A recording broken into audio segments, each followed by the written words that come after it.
Ya, alhamdulillah. Nama saya Herman. Saya dari usia 2 tahun tinggal di Boyarin Baru. Kemudian 2 tahun sebelumnya gimana tuh? Setiabudi. Setiabudi. Lahir Setiabudi, terus 2 tahun pindah ke Boyarin Baru. Kemudian saya pernah di perbankan. Bank dulu kan? Iya, di perbankan 4 tahun saja di situ, tapi saya di corporate bankingnya, artinya di dapur bank. Nah, pengertian dapur ini adalah hal-hal yang dasar yang berkaitan dengan keuangan perusahaan. Contoh misalnya gaji karyawan perusahaan, nah itu diserahkan ke bank, nanti setiap bulan karyawan itu tahunya ditransfer dari bank. Nah, jadi kalau kita pakai slip gaji bank gitu kan, slip gaji dari bank gitu, nah itu saya ngerjain input ya kan, Bapak kerja di perusahaan Papros ya kan, nah itu dia itu satu ada 2.000 karyawan, dia itu satu si ada sekian figurnya, itu corporate banking. Selain itu juga nanganin clearing, nanganin kalaupun kredit company ya, bukan personal, tapi secara prinsip sama ya kan, kayak makanya karena lebih jarang kredit corporate daripada kredit konsumen, lebih mudah membandingkannya. Maka sebenarnya secara teori ekonomi hutang itu ya bagus, tapi untuk korporasi. Tapi kalau utang buat konsumsi ini yang dikhawatirkan, karena memang konsumsi itu kan habis, dan biasanya orang berhutang untuk konsumsi itu ketika udah kepentok ya kan, hutangnya sama tetangga udah kanan kiri depan belakang, harus segala macam, akhirnya ada tawaran bank kredit, nah itulah diambil, atau ada pinjol atau BPR, mungkin ada kredit yang lebih ringan ya kan, di finance atau apa, itulah yang akan jadi solusi. Nah ini adalah awal dari kalau untuk konsumsi. Nah sekarang kembali lagi ke kredit korporasi. Jadi kredit korporasi sebenarnya ada prinsip dalam perusahaan semakin besar hutangnya itu semakin bagus. Artinya apa? Menandakan bahwa tingkat kepercayaan bank terhadap perusahaan itu bagus. Karena kan ketika perusahaan ingin ngajuin ke bank itu kan dilihat pembukuannya, segala macamnya, segala komponennya, sehingga layak untuk dibiayai.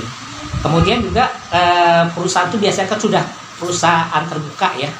Terbuka itu artinya perusahaan umum, PT umum. Jadi PT ada 2 jenis, ada pribadi, ada umum. Kalau PT pribadi, kalau bangkrut harta pribadi ditarik, kayak CV persis. Tapi kalau PT terbuka, PT-nya bangkrut, ya harta pribadi enggak ada. Makanya karena peraturan seperti itu, maka ketika orang bikin perusahaan, maka ketika perusahaan itu maju, maka duit pribadi ditarikin semuanya.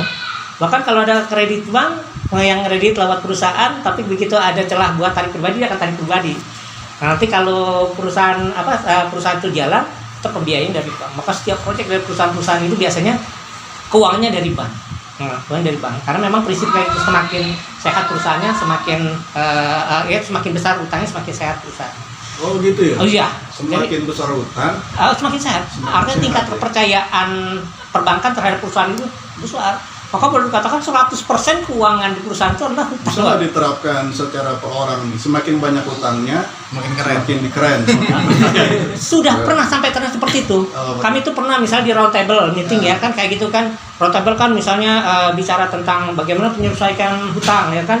Itu ada Pak meja-meja khusus. Jadi kami duduk misalnya Pak Patris datang, saya datang ke kumpul dah. Patris utang berapa? Oh, saya punya utang 15 juta. Maaf ya, ini meja untuk utang yang 2 miliar, yang 15 juta, itu yang 100 juta, enggak level, enggak main di sini. Artinya itu semakin besar. Gitu. Nah, padahal itu pribadi ya kan? Nah, prinsipnya apa? Orang yang memiliki hutang yang besar pasti memiliki tingkat kepercayaan tinggi. Dan orang yang hutangnya 2 miliar pasti proyeknya juga. Kenapa bank sangat menghargai orang yang ya karena dia punya track record. Ketika dia ngajuin kan buat apa Pak? Oh, saya punya tambang emas, oh ya saya punya tambang batu bara, mana legalnya segala macamnya, itu bisa muncul. Berarti yang dihargai itu sebenarnya bukan orangnya, bukan jumlah utangnya ya, tetapi aset di balik. Iya, aset baik nilai sekarang maupun future value ya, nilai masa yang akan datang. Gitu. Jadi kita jangan salah, sebenarnya kita tidak dihargai karena kita punya hutang, tetapi kita dihargai karena kita punya aset yang bisa menghasilkan mereka, gitu betul. Kan? Yang bisa menjadi satu maka ketika kita menghadap ke perbankan, boleh nih misalnya kita punya hutang 5 miliar kan, kemudian kita ada eksplorasi batu bara misalnya kan kayak gitu, kita datang ke perbankan, Pak saya perlu penambahan modal kerja, terus ditanya posisi hutang berapa, utang saya cuma 5 miliar Pak. Sedangkan ini kemarin saya 5 miliar ini buat bangun infrastruktur. Sekarang saya tinggal eksplorasi dan jual. Perlu tambahan berapa? Itu paling senang mengeluarkan kayak gitu. Masih ada utang. Masih utang. Bahkan kalau perlu itu udah Pak, itu tutup aja utangnya. Bahasanya kita top up supaya kita cover semuanya. Berarti dialihkan. Iya. Apalagi perusahaan-perusahaan yang sifatnya itu tunai. Contoh seperti McDonald itu nggak ada kartu kredit Pak, semua pakai itu. Apaan debit ya sekarang udah ada ya. Itu tunai. Orang kalau bayar tunai itu perusahaan tunai itu berebut bank itu untuk ngasih pakai duit saya aja. Dulu ketika Bank Muamalah buka pertama kali kan kayak gitu, dia naruh duit ke McDonald kayak gitu. Ya karena memang tunai kayak gitu loh. Dan perbankan itu memerlukan penyaluran kredit. Jadi kalau tidak tersalurkan kredit maka tahun berikutnya kalau memang sifatnya dia bank plat merah akan dikurangin jatah buat misalnya kur untuk semua plat merah kan, ketika dia tidak bisa menyalurkan secara maksimal ya sudah nanti tahun depannya dikurangin suruh nyalurin kredit 1 miliar kok yang tersalur cuma 50 juta, ya udah tahun depannya cuma dikasih jatah 200 juta aja deh kayak gitu loh. Artinya tidak sempurna dalam penyaluran karena keuntungan dari bank itu ya dari selisih pembayaran. Pak, supaya ada kaitannya nih. Nah, oke. Dengan pajam dan itu. Nah ini tadi itu secara korporasi. Nah tadi kredit yang biasanya kredit konsumsi. Nah kalau kredit konsumsi itu sebenarnya lebih tepatnya adalah ada dua hal. Iya.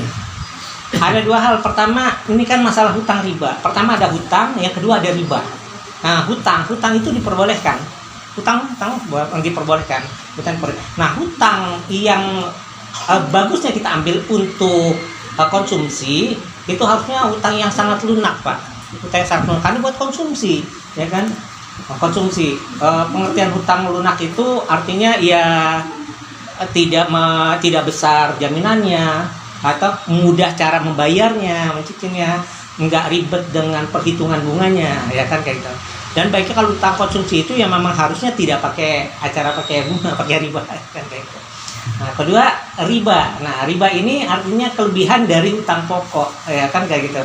Nah, ini permasalahan yang berbeda lagi. Nah, jadi yang kita hindari adalah sebenarnya ribanya, ya kan. Dan baiknya kolerasi yang lebih tepat antara hutang dan riba itu kalau sifatnya untuk konsumsi, baiknya jangan sekali-kali kita ambil keputusan untuk ngambil yang sifatnya riba. Jadi kurang lebih korelasi kayak gitu, selebihnya nanti akan berkembang di sini. Konfirmasi Pak, tadi kan ada kebijakan itu ya. Ada, yaudah yang penting utang pokoknya dibayar, ribanya boleh dihapuskan. Nah, kalau saya lebih kan Bapak orang bank nih, mantan bank ya kan. Bener nggak ada seperti itu Pak kebijakan? Kalau saya lebih pas seperti jawabannya Pak Anam bahwa setiap perusahaan berbeda-beda. Kalau mereka di finance tadi kalau di perbankan dia ketika sudah masuk hutang pokok itu sudah dihitung dengan future value atau nilai tambahnya atau bunganya lah bahasa itu. Gak apa-apa ya, kita nggak usah ngomong vulgar ya. Bunganya itu sudah dihitung. Jadi ketika kita hutang 35 juta maka nanti tenor 3 tahun menjadi misalnya 42 juta, maka sudah 42 triliun pokok, nggak bisa dikurang-kurangin, ya kan kayak gitu. Jadi mau dia dibayar sekarang, mau dia biar dicicil, mau dibayar pelunasan, tetap dihitung sesuai dengan perjanjian. Makanya istilahnya ada ketika pengen pelunasan gimana bisa, tapi nanti kena penalti atau nanti akan karena supaya mendekati nilai kontrak yang ada, kayak gitu. Atau boleh saja kalau lagi tidak tarik money policy ya, tidak biarkan uang tetap, boleh saja bayar lunas tapi tetap dibayar sesuai jumlah yang mesti terkontrak. Jadi utang pokok 35 42 kayak gitu. Itu kan harapan bank memang bisnisnya seperti itu ya, supaya semuanya dibayarkan karena ada keuntungan. Nah, ketika nasabahnya bermasalah gitu. Ketika nasabahnya bermasalah, apakah bank juga tetap mengejar keseluruhannya atau seperti tadi udah bayar pokoknya sajalah gitu. Ini ketika nasabahnya bermasalah gitu ya, bank sudah melihat wah ini nasabah ini bermasalah nih, ditagih semua juga udah nggak mungkin gitu kan gitu. Kalau secara korporasi tidak ada Pak, kecuali kalau ada kasus-kasus yang luar biasa. Contoh ini ada pandemi, maka ada kebijakan dari pemerintah bahwa boleh tidak mencicil dari periode sekian ke sekian.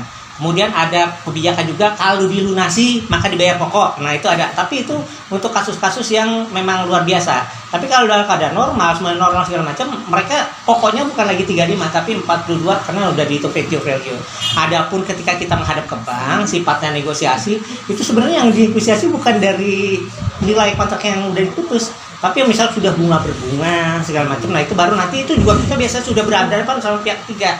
Bukan lagi dengan perbankan, karena kan nanti ketika perbankan misalnya kontraknya 3 tahun berjalan, berapa kali cicilan tidak masuk, berapa bulan nanti masukin pihak ketiga. Nah pihak ketiga itu biasanya akan ada, nah di pihak ketiga lah baru ada. Ya jadi secara prinsip sih itu kayaknya secara sistem nggak ada Pak, tapi tetap kalau isiannya dimusyawarahkan seperti semalam itu ada. Betul juga terakhir banget ini saya 2 bulan yang lalu nangani dari kredit di Mandiri Taspen, mantap di kantor pusatnya. Kawan saya berhutang dengan jaminan pensiun 235 juta, gajinya 3 juta itu tinggal yang bisa diambil tuh 600 potong berarti 2,4 selama 15 tahun ya. Nah itu kemarin saya sempat urusin supaya tidak kena bunga, tapi dari pihak perbankan nggak bisa Pak kalau dipotong dari sini. Jadi kalau mau ada pengurangan dia tidak dihitung dari nilai kontrak yang sudah ada. Nah kan kayak itu. Pilihannya kalau nggak di top up, artinya kalau dia pengen mau ada usaha, ada penambahan uang, atau iya sifatnya pelunasan. Nah kalau pelunasan baru nanti akan ada pemotongan, tapi itu juga sebenarnya secara angka kecil sekali Pak. Kecil sekali. Sebenarnya kata kuncinya di sini ya. Ada situasi normal, ada situasi tidak normal. Iya, kalau situasi normal ya tentu mereka akan mencari keuntungan karena kan bisnisnya di situ. Bisnisnya adalah mencari keuntungan dari jasa keuangan. Nah, tapi ada situasi yang tidak normal. Force majeure ya, artinya itu berlaku untuk seluruh alam. Kalau dalam asuransi kan artinya kondisi khusus ya kan. Nah, ada situasi kondisi khusus. Kalau seperti tadi Pak Jamdani sampaikan kan ketika nasabahnya sudah kabur-kaburan, tidak bisa membayar, kemudian potensi asetnya juga dilihat tidak ada. Nah itu kan berarti masuk ke tidak normal gitu kan. Bagaimana ini diselesaikannya gitu kan gitu. Nah ini nanti kunci-kunci ini akan menjadi penyelesaian gitu kan gitu. Dan ini saya melihatnya ini semua sesuai dengan ayat-ayat dari riba gitu. Jadi kalau ada yang bilang wah ini riba, nggak mungkin nih. Ayatnya bilang riba haram, kedua ayatnya bilang ribanya dihapuskan, bayar pokoknya saja, ketiga ayatnya bilang minta penangguhan. Tetapi bagi orang yang nggak paham dibilang ayat itu nggak mungkin dilaksanakan, tapi faktanya di lapangan ternyata ayat-ayat itu berfungsi di lapangan, ada korelasi, ada kesesuaian gitu ya kan. Nah nanti kita gali lagi. Ada yang mau menanggapi, ini bagian baru datang. Jadi format acara kita ini, Pak Mulyadi kan baru datang. Iya, sebentar. Oh, iya. Ini tuan rumahnya di belakang nih, Pak Mulyadi. Jadi saya juga tamu di sini, gitu kan.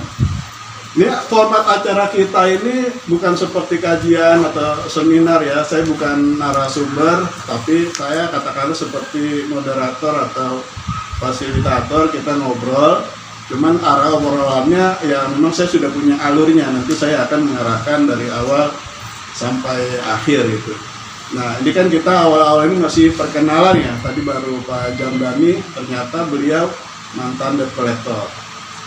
Dan beliau nanti akan banyak memberikan rahasia-rahasia gitu ya. Kemarin juga saya ketemu sama mantan debt collector, beliau mau tuh dibikin video 1 menit ya di YouTube saya. Rahasia yang beliau sampaikan, beliau non muslim gitu, tapi minta di blur gitu kan, seluruh wajahnya, badannya di blur, suaranya begitu saya mau ganti jadi hilang aura debt collectornya, akhirnya suaranya saya nggak ganti biar ada, oh bener itu Pak, Tapi eksemplar ini bisa dilacak. Kalau ini siapa ini? Itu lah. Tapi ya beliau sampaikan bagus juga. Jadi kalau punya hutang dan bermasalah, itu satu prinsip yang paling dipegang itu berbaik-baiklah dengan Pak RT. berbaik-baiklah dengan tetangga. Karena benar nggak nih Pak Jamdar ini? Kami, kata dia, sebelum menagih itu pasti selalu datang ke RT dulu, ke PRT-nya dulu, gitu. Soan ibaratnya, untuk melihat situasi ini orang ini posisinya di masyarakat baik atau tidak, gitu. Nah, kalau menurut Pak RT-nya yang dinilai oleh Direktur ini orang baik, dilindungi oleh Pak RT, DC-nya juga nggak mau macam-macam, gitu kan, nggak mau juga dikerubutin orang sekampung kan. Tapi kalau RT-nya aja udah nggak demen sama nih orang, nah ini kesempatan DC-nya untuk ribut gitu, benar nggak gitu ya? Selalu ke RT dulu apa gimana? Kalau saya sih nggak pernah ke RT ya. Nah, karena ada kolektor soalnya gitu. Tapi RT juga nggak yakin kalau ini ada kolektor kan. Tapi ada cerita lucu Pak. Nah, gitu. Waktu saya nagih hutang karyawan PDAM waktu itu ya, karyawati. Dia bilang, Mas nikahin saya aja deh. Ujung-ujungnya gitu. Kok nggak WA saya sih?